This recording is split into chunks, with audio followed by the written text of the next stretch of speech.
Welcome to Founders Future, a podcast powered by Closers.io, where we dive into the journeys of innovative entrepreneurs and explore the road ahead for them and their companies. I'm your host, Ammar, and in each episode, we uncover the stories behind impactful ventures, the challenges faced along the way, and the strategies driving their future growth.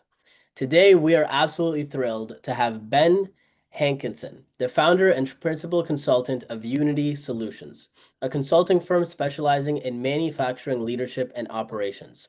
Unity Solutions partners with food and beverage manufacturers as well as general manufacturing organizations to develop leaders and hone in management operating systems, unifying people with processes to drive cultural and operational excellence.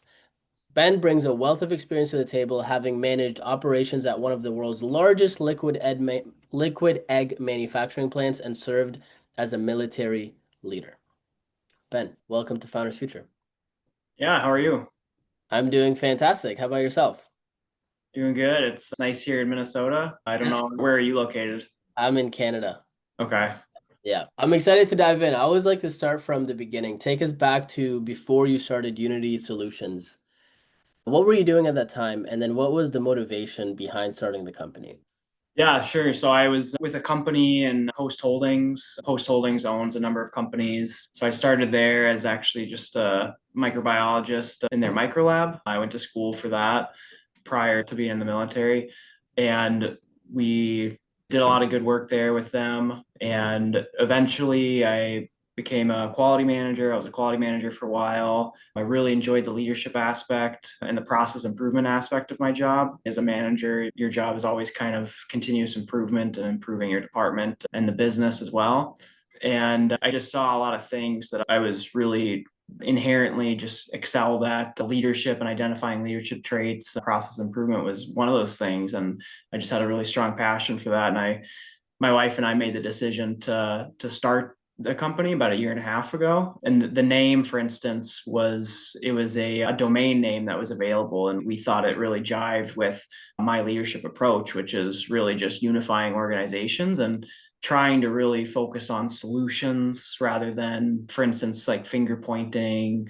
I think that's one microcosm example, but in general, I think a lot of people waste a lot of time as leaders within manufacturing environments focusing on who caused the problem, Yeah. making that a very public aspect of leading, almost like a fear shame based sort of leadership approach.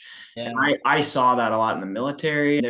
There was some utility for that in the military, and you can make some arguments for why that would be beneficial at some times, especially for instance in like basic training or training schools. You have to lead that way just to create that culture shock and get people oriented to the military culture. But when you're at your unit or in a manufacturing environment, for instance, fear and shame based leadership just completely incapacitates people. It shuts their brain off, puts them into fight or flight mode, and doesn't provide any benefit at all. And that was the direction that I wanted to go. And there was actually surprisingly a lot of pushback to that within specific groups and specific people within the organizations that I was a part of. I mean, it was very shocking and surprising. And the feedback that I got from all my employees, that from the departments that I led, was that it was shockingly refreshing or a very novel approach of leading like that, almost like a very like personable leadership style of I'm not your boss, I'm leading you and I'm leading the team and we're all in this together type thing. So that idea and that principle is really what founded the idea behind Unity Solutions, is to really push that in US manufacturing. US manufacturing is definitely, it's behind the curve. Food and beverage, I would say, is probably on the lowest end of manufacturing. I Yeah. think there's a lot of old talent, meaning there's a lot of people who've been in the industry for decades and there's not a lot of new talent that's funneling into it in the same way that maybe like biotech or medical device gets a lot of talent. For instance, like, your average operator technician level in Yeah. biotech and medical device manufacturing, they'll have a 2 to 4 year degree, your average line worker. Whereas in food and beverage, you don't really have that ability just because of differences in the margins and the products that are being created. So because of that, it creates a lot of inherent struggles where you really need to have strong leadership there to be able to Yeah. support the operations. So 100%. It sounds like you realized you were onto something when you started getting feedback from employees about how refreshing it was. Is that fair to say? Yeah, it was just a freeing environment where people actually enjoyed coming to work. They Yeah. wanted to come to work.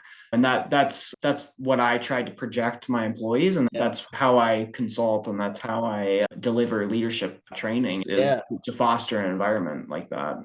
Is that kind of like when the idea of Unity Solutions was born in terms of you're getting all this positive feedback and all these different things, and then you're like, hey, maybe, I can start a company around this, helping other leaders do the same thing. Yeah, just the realizing that this wasn't really a common approach to Mm, leading, especially yeah, in manufacturing. It was absence, really putting that much really thought and vigor into it. And actually, I guess like leading with that purpose in mind, yeah, and having that energy and passion behind yeah, how you're leading. It just wasn't there was definitely individuals who had pieces of that, but it was a novel insight. So yeah, that's what we founded it off of. And the domain name was available. And we were like, all right, that's the company name, Unity Solutions. So yeah, there you go. So when the people that are listening, there's a lot of founders, business owners. So let's zoom out for a second and give them a little bit more context. It sounds, and please add or subtract or just butt in if I'm misunderstanding this. It sounds like your ICP is manufacturing organizations, specifically food and beverage manufacturing, but it could also be general yep. manufacturing. And then you help them with the leadership training and development can you help us understand what are the different offers and services that you provide for your clients? Yeah. So our unique approach is a culture driven, people and process driven approach to performance improvement. So within manufacturing, you're going to have a total work system, which underneath a total work system, you'd have lean manufacturing, Six Sigma, TPM, Agile, all of these sort of like total work system archetypes. Yep. And most food and beverage organizations will have pieces of all of those, probably not agile as much, but they'll have pieces of TPM, they'll have pieces of Six Sigma, they'll have pieces of lean. And a lot of it is just pieced together. And because of that, it's still not a process focused system. It's a results focused system or a results driven system. And the key difference between those two is every day when you come to work as a leader, are you focused on results or are you focused on executing the process? And the correct answer and the lean answer is that you should be focused on the process, not the results. Because focusing purely on the results, you're just going to do whatever it takes that particular day to get the job done. And usually, what that entails is a lot of firefighting, a lot of anxiety, a lot of stress, a lot of miscommunication, a lot of just one off, hey, we're going to try this one thing today or this week for no reason, just because I just thought of it. And so that's one side of what we do. And then Okay. the other side is actually connecting the people to that mentality. So working with people to be able to lead in that capacity, lead with kind of the mindset that I previously discussed as far as no shame, no fear-based leading, because they go hand in hand. You have to have that fundamental leadership perspective to be able to correctly operate and execute an actual lean system. There's a lot of like MIT has like a system called lean teams that kind of talks about it in a similar way. So it's been discussed before. Yeah. And but what we really do is do our performance improvement engagements with the idea that we're unifying the people to the process and we're fixing one or the Mm, other. So got people problems, culture problems, that's what we address. got it. Let's say let's say I'm one of these companies and I approach you and I'm like, okay, Ben, let's talk about how this would work. What does a typical client engagement look like? So they hire you and you're ready to get started. Is it like you're coming in for in-person workshops? Is it like virtual? What does that whole deliverable process Sure. look like? So the deliverable at the end of the day is an ROI. So it's a 2 to 1, a 3 to 1 payback on the initial investment. Um, Okay. and going in and fixing these problems will create productivity. It will create the ability to produce more, to increase OEE, to reduce shrink.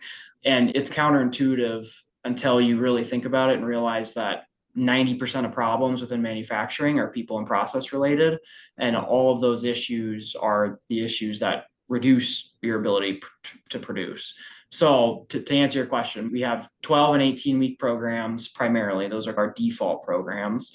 And it starts off as a assessment. So it's two weeks of going in, observing what the issues are.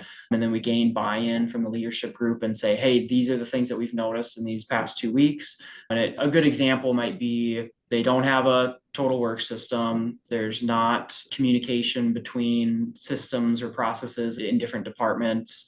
Maybe there's not triggers for RCA, like root cause investigations. So, Yeah. we observe that in the I get first what you're 2 weeks. And then we provide the actual implementation for them, but we have to get that buy-in first, because if you don't get the buy-in from the people who are actually going to be executing it, then I'm not going to be able to do anything to help. So getting that buy-in is really important. So the first 2 weeks is a silent observation, and then we spend a lot of time building and coaching for the rest of the time. And then by the time we're done, we're pulling back and letting the management system and the people execute it on their own. So a good way to put it is we really step in as a strong change agent within an organization and really drive that cultural change and that adoption of these mentalities. So you're flying out to all of these different facilities. Yep, correct. Yeah. Okay, that's got to be fun. Yeah. A little fun perk of the job. Yep. Yeah, no, it's a lot of travel. It's a lot of going all over the place. But yeah, I don't want to get ahead of ourselves if we're going to talk about scaling, but when we start scaling, that's eventually down the road, I would prefer not to be the one to always be traveling. I want to create a large organization with other individuals who share the same mindset and the same passion for improving performance in this capacity. I So like that. I like that. I think that's very wise.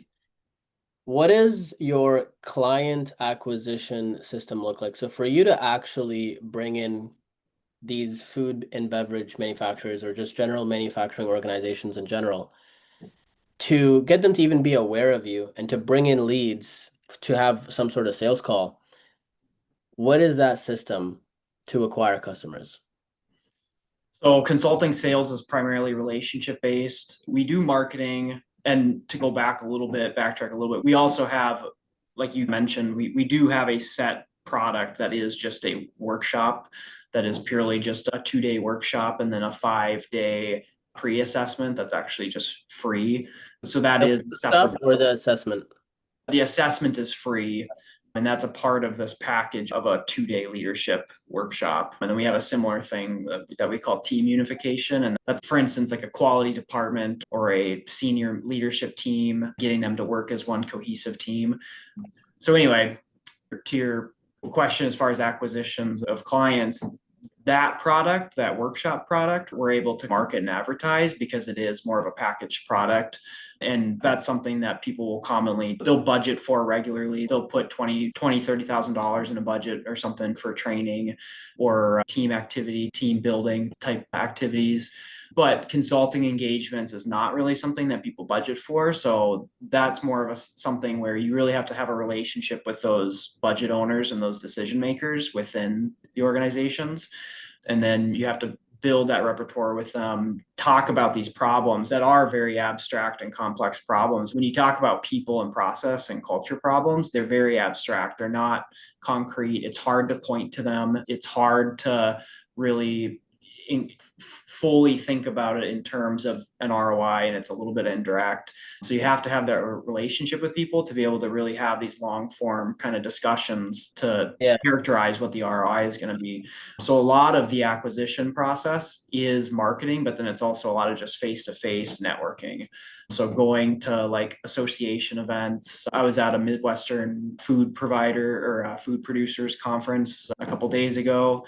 And it's just relationship building. So that part of it is very slow. But then for brand recognition, we'll do like advertisements and stuff. And I would say our brand recognition for how new we are is probably going a little bit faster than I expected, which is good. So there's some aspects to it that are growing a little bit faster than I thought it would, which I guess that's good. But yeah, very interesting. Yeah, I can imagine how an industry like this, relationship heavy, and I can imagine it being referral heavy.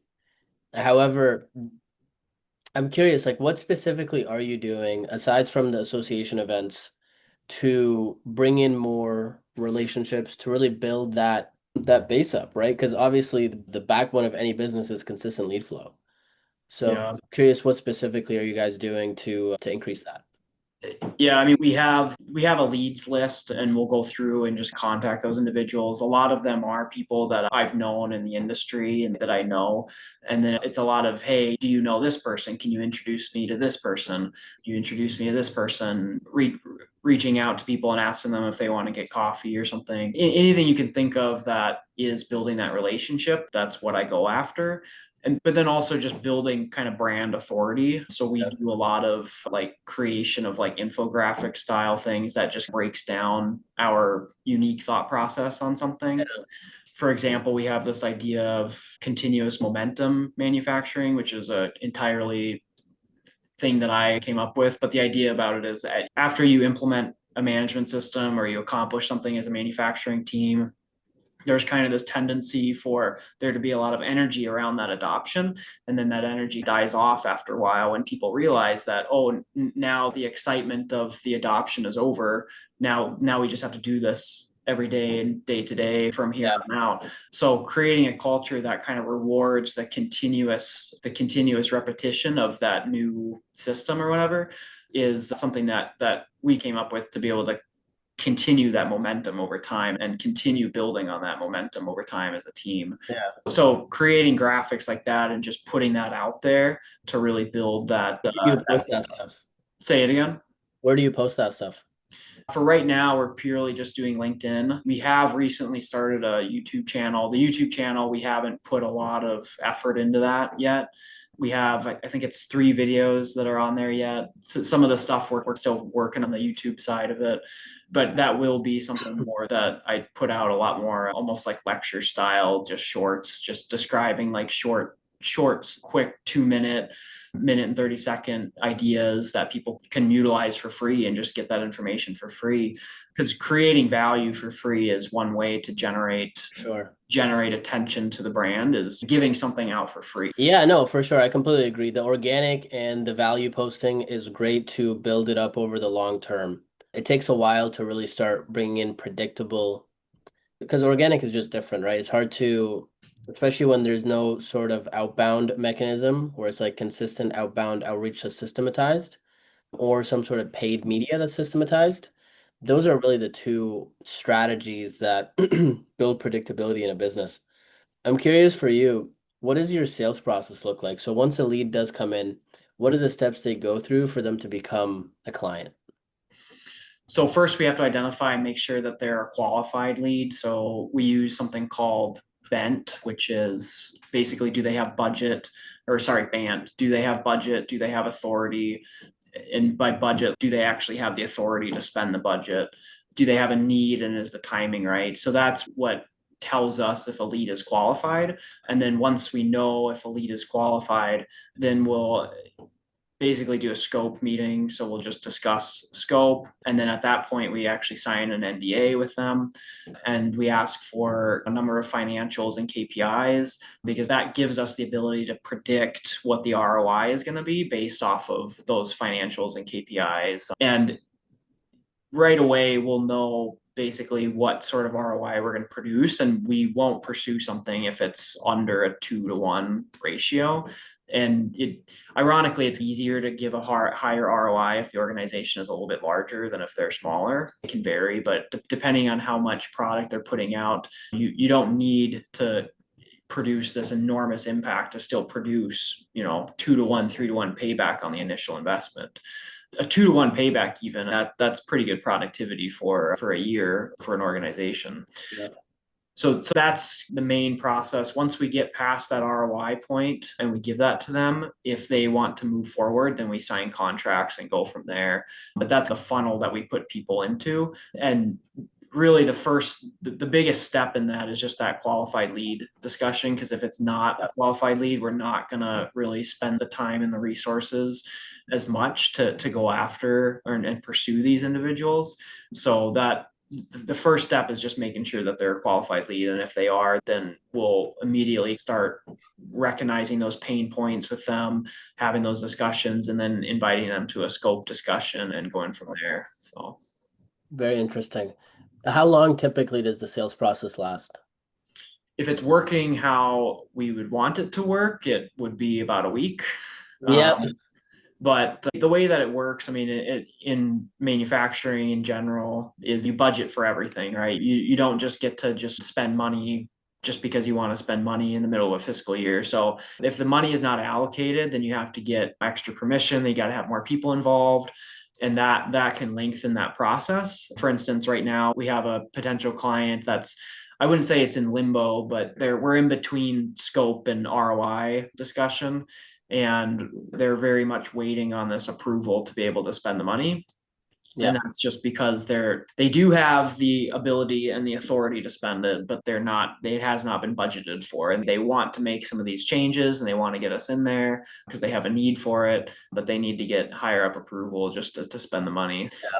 And Fair enough.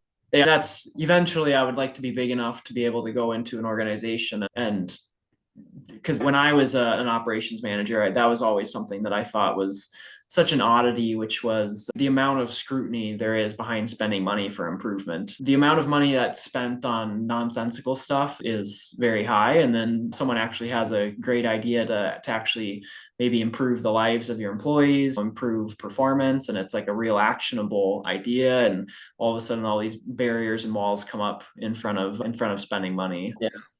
Fair enough. No, I get that. It could be frustrating, but part of the game, right? Yep. What's your vision? Where do you want to be in 12 months, revenue-wise, performance targets, priorities? Walk me through that. 12 months from now, I think we could be in the 1 to 1.2 to 1.3 million range. It really just depends on again the speed of the budget process and getting in there. What did you say in one year, 1 to 2 years? Yeah, 12 months. Yeah. Yeah. And during that time, I see us expanding to a couple employees. Right now we have two, so it's just me and my wife. We are going to be building the ability to bring on people on board pretty quickly. And yeah, I mean that's where we see ourselves at the point being it being a boutique firm, but a very capable boutique firm. So we leverage AI quite a bit for a lot of the admin stuff. It's that has been a huge game changer for us, is just leveraging that. So What tools specifically? we use GPT and a number of agent systems. I am getting myself more versed in the agents and the ability to have autonomous work being done, especially for marketing, for instance. But mainly things like formalizing, like infographics, getting content built faster, things that you would normally pay someone to do for Couple $100. marketing tasks, yeah, stuff like that. You can do with AI just a lot faster. Yeah. That's Cool. yeah. If you really look at where we're at, what we've done in the last year and a half, it's as if we had a team of 5 people, and those extra headcounts are made up in the AI space that we leverage. Very cool. It's a crazy world we live in now. Very interesting. Yeah, it opens up the doors for a lot of 10 years from now, we would not have been able to do some of the stuff that we've been doing. But that just goes to show how powerful of a tool it is. Yeah. What do you feel like is the biggest challenge you're facing as the founder to scaling this up even further? Definitely just that initial hump of going from startup to established firm. Like I said, some of it's been a little bit easier than I thought. Growing kind of a brand awareness has been a little bit easier. The hardest thing definitely has been dealing with the fact that companies don't budget for this kind of thing, even though they see the need for it. Being able to put out a product, for instance, like our workshop product is that in between. I call it kind of like a sustainability project, or a product. Like it's allowing us to sustain ourselves, even though that's not really my main passion is not putting on workshops. But that gives us the ability to sustain ourselves for a little while. Yeah. But dealing with the fact that we have to have enough buffer to be able to wait for people to be able to budget for our actual services and products. That has been the biggest hurdle so far. As a consulting firm, and I think consulting firms in general, like I said, it's all relationship based. Being able to build those relationships and really push myself to go out and put my experience on the line and really put myself out there to the world and to other individuals has been, that's been a huge hurdle that I've had to personally get over, because it's not stuff that you necessarily learn in business, like you don't necessarily learn it being in like a leadership role or in manufacturing, which is building completely new stuff or going out on your own, doing it on your own. No one teaches you that in that sphere. You either have to learn it from people who've already done it, books or whatever. But that's definitely been the biggest hurdle. Yeah, appreciate you sharing that. Yeah. What's the best way for people to get in contact with you? So email, just ben@unitysolutions.com. I also, Ben Hankinson, my LinkedIn. So email or LinkedIn would probably be the best. And then we also have a website, just unitysolutions.com. Cool. Before we wrap up, if you could go back in time to your younger self, right before you started the company, and give yourself a piece of advice you wish you knew at the time, what would that be? Yeah, it's a good question. I think it would have been everything that, because at that time when I really wanted to push myself to grow and do this, I think I was struggling quite a bit with learning some principles of leadership that are really tough to learn, like pushing people, holding people accountable, dealing with those types of issues, and then dealing with people who disagree with you. So I think I would have told myself, just realize that everything that you're learning now and everything that you're going through is going to be something that you're going to use as a tool later. And that's something that I found out a year and a half later is, hey, all of this experience that I gained through going through a lot of difficult struggles is actually now teaching me, or had taught me what direction to go, right? Because there's not just like a book that tells you the instructions of how to do this. And it's a little bit maybe stereotypical or something, but yeah, just going through those struggles, I think, was the biggest impact and what helped me the most. Yeah. Ben, I appreciate your time. Yeah, thank you. Thank you for coming on. So that wraps up another inspiring episode of Founders Future. To our listeners, if you enjoyed this conversation, don't forget to subscribe wherever you listen to your favorite podcasts. And if you're looking to scale your business and really enhance your sales and marketing efforts, visit closers.io to discover how we can support your growth journey. Until then, keep on climbing.